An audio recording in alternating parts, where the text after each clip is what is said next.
Estamos abriendo nuestro desayuno de alfajores Los Dioses, son alfajores de Tandil que compartimos en este desayuno.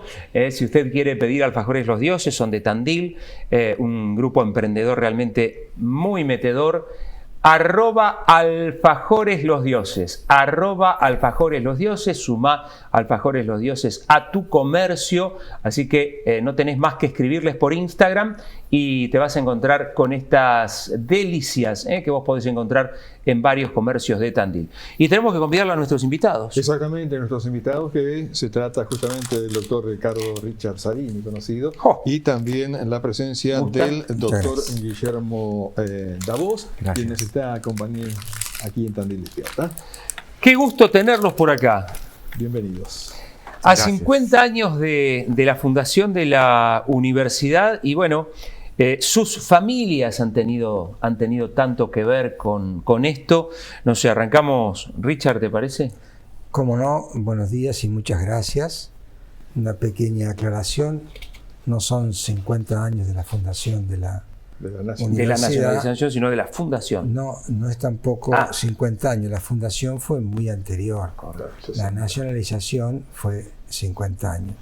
La fundación de la universidad comenzó en el año 63 con lo que se llamaba el DES, Departamento de Enseñanza Superior, que funcionaba en la calle Irigoyen 520, en donde papá hizo estudio jurídico, después lo transformó en el DES, y en el año siguiente ahí nació la idea del Instituto Universitario de Tandil, que en el 64 fue cuando se hizo todo el acto, todo lo que ustedes conocen. Así que los inicios de la universidad fueron en el 63. ¿Y qué te acordás, Richard, vos de esos momentos? Bueno, en aquella época yo tenía 10 años, pero obviamente no eran épocas ni de celulares, ni de televisión, ni de nada. Así que solamente era la radio y las charlas o lo que fuese en el seno familiar. Quiere decir que todos estos temas eran normal, la conversación, sea con mi mamá o en familia, ¿no es cierto? Entonces lo que yo me acuerdo era que la idea que papá tenía era tan fuerte, tan avasallante y tan innovadora para la ciudad de Tandil y para los alrededores, que iba a posibilitar que mucha gente que no podía estudiar en la universidad por falta de recursos o por distintas razones lo pudiera hacer. Esa fue la idea del DES, el Departamento de Enseñanza Superior, que luego se transformó en el Instituto Universitario de Tandil. Cuando en ese momento, ya con ese acto que se ha repetido seguramente en todas las notas que ustedes han hecho en la municipalidad, ahí sí fue, digamos, la semilla que se puso a germinar, como decía papá. Pero aquellas épocas eran, te diría, una mezcla de expectativa, de alegría y de realmente fuerza en las ideas. Papá tenía 37 años, lo cual estamos hablando de una persona muy joven. Si bien el promedio de vida en aquella época se quemaban etapas antes, así como se casaban antes, se hacían familias antes, se jubilaban antes y se moría antes. Digamos, hoy se ha extendido todo. En aquella época, papá con 37 años tuvo la visión y tuvo la gente que lo acompañó, que muchos son conocidos, tal vez otros no tanto, pero el núcleo cerrado e íntimo, no quiero nombrar gente para no... Estoy hablando de aquella época primera. Claro, 60 y pico. De Paco Serrano, de Quique Davos, de Tere Roca, un montón de gente de aquel momento de puntapié inicial. Y por supuesto, Osvaldo, que supo conducir al grupo y transmitir esas ideas y ese gran proyecto que era para muchos irrealizable. Él de alguna manera fue un Quijote, ¿no? En realidad, él pensaba, digamos, papá era una persona dedicada a la educación, por más que era profesor de inglés, traductor de inglés, maestro y abogado, y que ejerció todo, la educación era su su leitmotiv, ¿no? Entonces, él lo pensaba a nivel global, no lo pensaba solamente como una institución o como algo más para venir, sino que lo pensaba en función de lograr que no solamente Tandil, repito, sino toda la zona extendida de influencia pudiese tener una universidad. Y por eso es que eligió como primera unidad académica la Facultad de Ciencias del Hombre. Claro. La Facultad de Ciencias del Hombre fue la primera, hoy transformado su nombre, cambiado en Facultad de Ciencias Humanas. Esta voz que están escuchando es la de Richard Zarini, pero está también aquí con nosotros Guillermo Davos. ¿Cómo recordás aquellos tiempos? Bueno, casualmente, y haciendo referencia a lo que comentaba Richard recién, en el año 64 primero fue la asamblea que se realiza en el Museo de Bellas Artes, Chacabuco 357. Hay alguna foto de esa asamblea donde aparecen obviamente la figura de Osvaldo como presidente en ese momento, y está también papá y Manuel Naveiro, también contador, que fueron puntales luego para la segunda facultad que era necesaria para terminar de conformar la estructura universitaria que fue dando origen a la Facultad de Ciencias Económicas. Y casualmente esa asamblea se hace el 11 de abril del 64. Yo no había nacido en ese momento, nací exactamente 5 años después, el 11 de abril del 69, ¿no? Y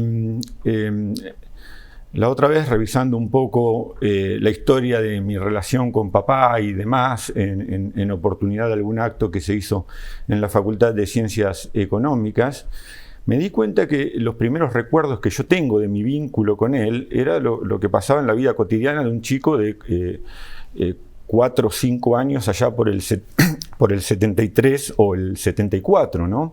Y los recuerdos que tengo es que, bueno, nosotros esperábamos siempre con muchas ansias que papá llegara del trabajo, él volvía, cenaba con nosotros y nos acostaba, a mí, a mi hermano Marcos, que ya había nacido, y nos contaba siempre historias de sus andanzas en Estación López. Él había nacido en Tandil, pero se había criado en Estación López. Mi abuelo tenía el almacén de ramos generales durante algún tiempo, y bueno, esas andanzas para nosotros eran fabulosas y nosotros lo escuchábamos con suma atención y luego nos íbamos a dormir. Pero ocasionalmente esa rutina se veía interrumpida porque papá llegaba a cenar sin ningún tipo de aviso previo con algún profesor ilustre, digo yo, invitado ocasional, generalmente profesor de La Plata o de Buenos Aires. Osvaldo hace mucho énfasis, si uno revisa la historia, en lo que era la jerarquía universitaria de los profesores y traer los mejores nombres de las mejores casas de estudios, ¿no? Entonces, bueno, y eso se daba en un contexto en el cual había restricciones económicas, la universidad de aquel momento a veces no podía afrontar pago de viáticos. Mamá lo pasaba mucho peor porque tenía que improvisar la cena y asegurarse de atender bien al invitado, y nosotros decíamos, bueno, maldición, no podemos tener los cuentos de papá esa noche, ¿no? Pasame por favor el libro ahí Sí. de Daniel Pérez, que cuenta, bueno, parte de esta historia. Y yo tenía algunas fotos en JPG, pero las voy a buscar acá. Primero, de lo que es la portada del libro. ¿Qué momento rememora la portada esta con, no sé, infinita cantidad de gente frente al Palace Hotel, ya con el cartel Universidad de Tandil? ¿Se acuerdan esa foto? Mirala ahí en el monitor si querés. No, de acá no sé, si No me sé. llamo... Si me Ahí dejas. ahora te lo Sí. muestro. Pero esto es la tapa del libro La Universidad de Tandil, historia de un esfuerzo, le puso Daniel López a la... Daniel Pérez. Daniel Pérez, Daniel perdón, Pérez. a este libro que realmente es fantástico porque, bueno, se rememora gran parte de lo que fue la historia. Esta foto que, bueno, marcó un inicio.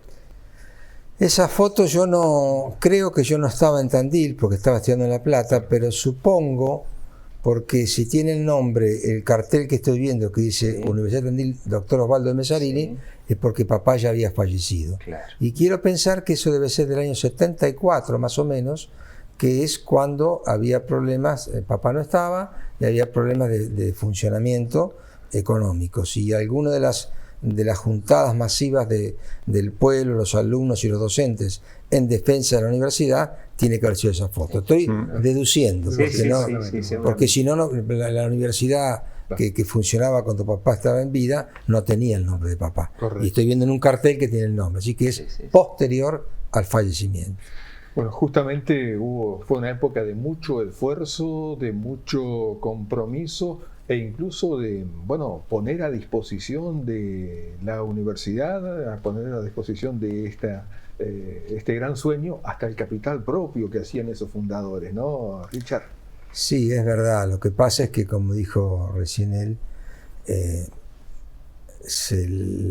que sea una universidad incipiente no era mengua para que vinieran profesores de nota.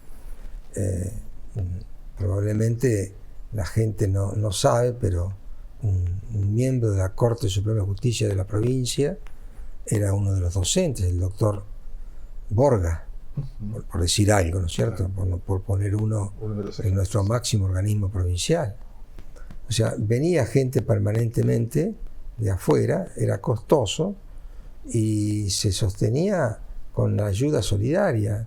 La Asociación Amigos de la Universidad recaudaba cuotas a todo el pueblo de Tandil voluntariamente, cuando la podían pagar o no pagar, muy accesible, pero no como las cuotas que a muchos años después se ha visto y se ve que, bueno, vienen descontadas en un impuesto o en la factura de luz o lo que sea. En aquel momento, como si cobrase las cuotas de un club, se movilizaba la ciudad para apoyar. Acá tengo otra imagen que en realidad refleja nombres e imágenes, vuelvo a repetir, de la gente que estuvo trabajando en ese momento.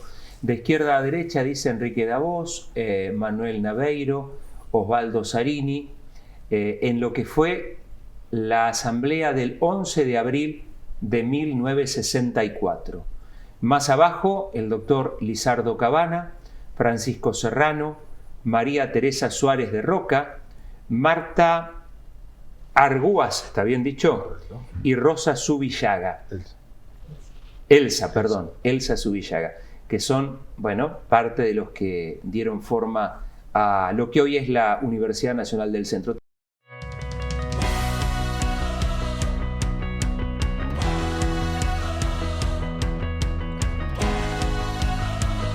Seguimos compartiendo nuestro desayuno con el doctor Ricardo Zarini, con el doctor Guillermo Davos, hablando de los comienzos de la universidad. Exactamente, esa etapa fundacional, cuando ya el instituto estaba en marcha, bueno, evidentemente hubo momentos complicados y recién mencionaba aquí en el corte el doctor Richard Zarini algunos nombres que tienen que ver con, bueno, el proyecto de nacionalización cuando parecía que todo se caía, ¿no?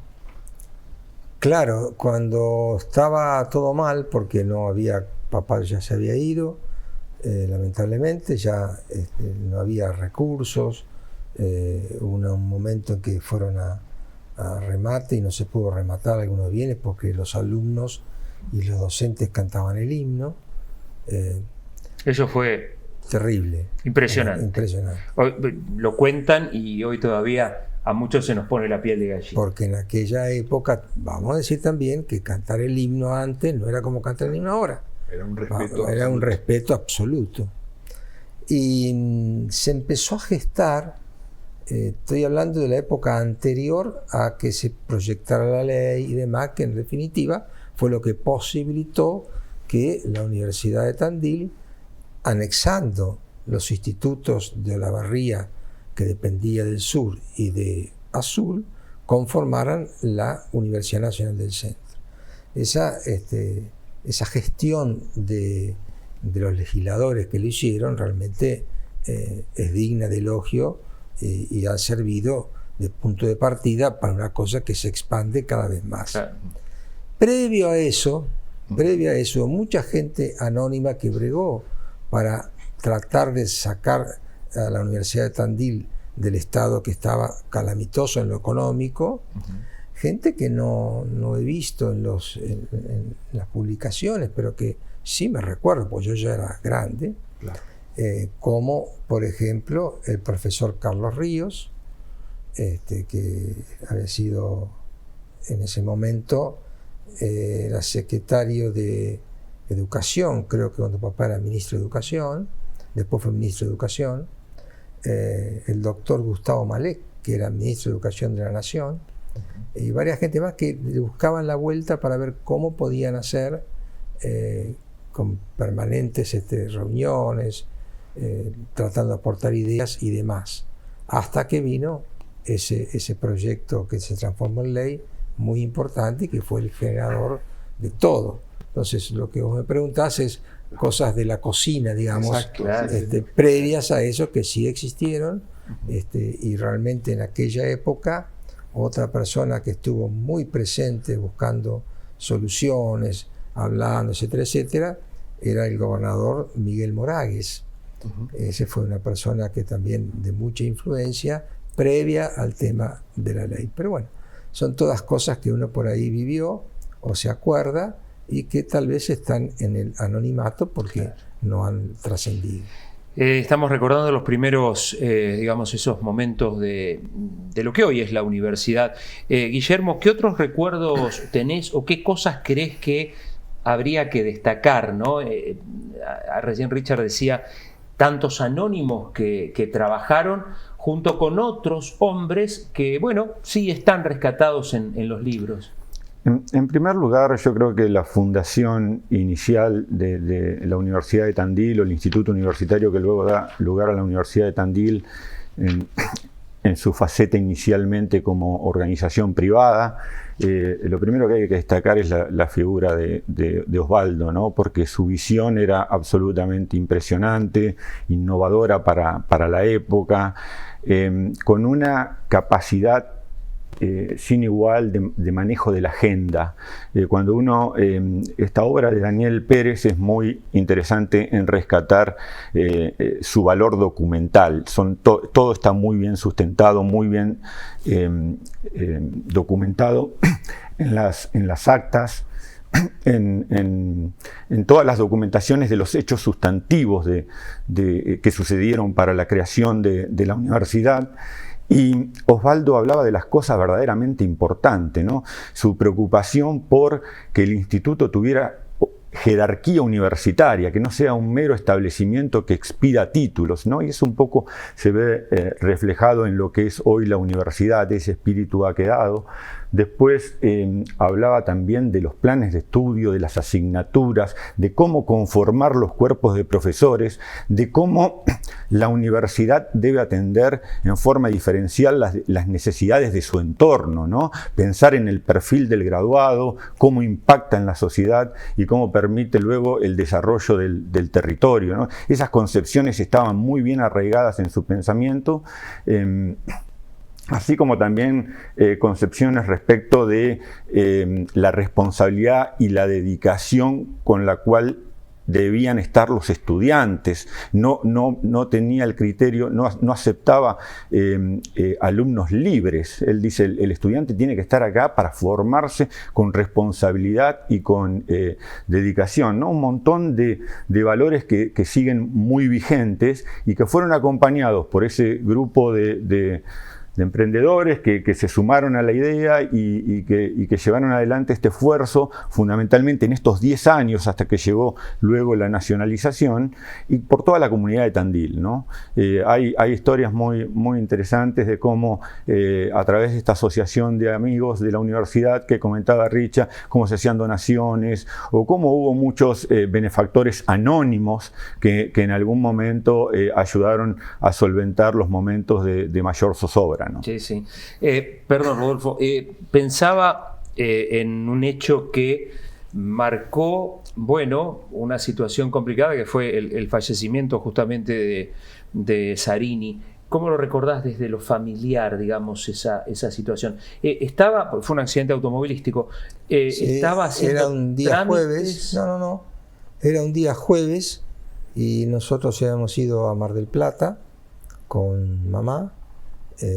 Y mi hermana no, que estaba estudiando en Buenos Aires, porque ya jueves, viernes y domingo íbamos a estar en familia en uno de los departamentos que eran del ministerio. Papá era ministro. Entonces iba a salir para Mar del Plata derecho, al mediodía. La cuestión que lo llaman de la universidad de acá, que había obviamente problema de dinero, no sé qué pasaba con los profesores, y entonces papá decide venir de La Plata a Tandil y de Tandil hacia allá. Entonces ya nosotros sabíamos que en vez de ir después del mediodía a Mar del Plata, iba a venir por la 3 para venir por Tandil y para allá. Ese fue un día de lluvia, de mucha lluvia, no en Mar del Plata, porque en Mar del Plata no llovía, y papá tenía la costumbre de ir durmiendo en el asiento de atrás, y mamá le había hecho una almohadita, entonces él venía durmiendo, y en el Rambler Ambassador, esos Rambler grandes que había, ¿no? Y en un lugar que es muy plano, con banquinas muy extendidas, una semicurva, el chofer muerde la banquina, y como venían despacio, porque papá no quería que fueran ligeros, el auto se pone de costado y no se va. Si hubiese ido, era todo plano, no había ningún problema.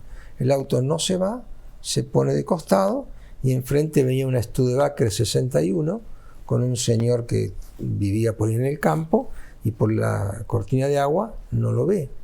Entonces la trompa de la Studebaker impacta contra la puerta trasera donde papá llevaba la cabeza. Así fue el accidente de papá. Nosotros nos enteramos a la tardecita, te diría casi a la noche. Yo estaba ahí en el departamento, que son los que están al lado del casino. Mi hermano más chico se había ido con el chofer a ver a San Lorenzo, que juegan los torneos de verano en Mar del Plata. No había nada ya que esperar. Y entonces ahí viene una comitiva a darle la noticia a mamá, y bueno, el cuerpo de papá lo trasladan a Tandil, y nosotros llegamos a Tandil como a las 3, 4 de la mañana. Hubo que esperar que mi hermano viniera de la cancha, salimos, nos trajeron, no me acuerdo si uno es en un móvil policial o un auto de la municipalidad de Mar del Plata, no me acuerdo. Sí, la cuestión que así fue un jueves, fue cuando pasó, 18 de enero. Y que cambió, digamos, tenía, bueno, sus dificultades, pero bueno, el hecho de que no estuviese Zarini hizo que se replanteara, como bien contaron ustedes, toda la situación. Sí, pero ¿no? se potenció, digamos, los colaboradores de papá se potenciaron y se esforzaron notablemente. Tanto Daniel Pérez, como Quique, como Paco, como Cabana, como Tere Roca, se potenciaron. Que ya venían con el training de la escuela de papá, ¿no es cierto? Ya no es que venían a ver, que ya tenían esa vocación y ese insistimiento, digamos, esa gestión para lograr que sea una cuestión del pueblo, ¿no? Que no sea una cuestión privada, pese a que era privada. Sí. Y seguramente, digamos, en base a lo que conversamos hace algún ratito, el ministro de Educación de aquel momento, que había sido el secretario de su papá, y bueno, cuestiones... Bueno, la imagen de Osvaldo habrá también servido mucho para que de alguna manera salgan a rescatar a su gran sueño, ¿no? Digo, se me ocurre pensar. Sí, él era, en realidad, digamos, las ideas de papá las expresaba en donde estuviese. Claro.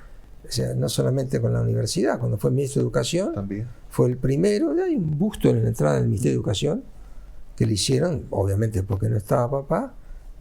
Pero todos recuerdan que fue el que inició la cogestión educativa.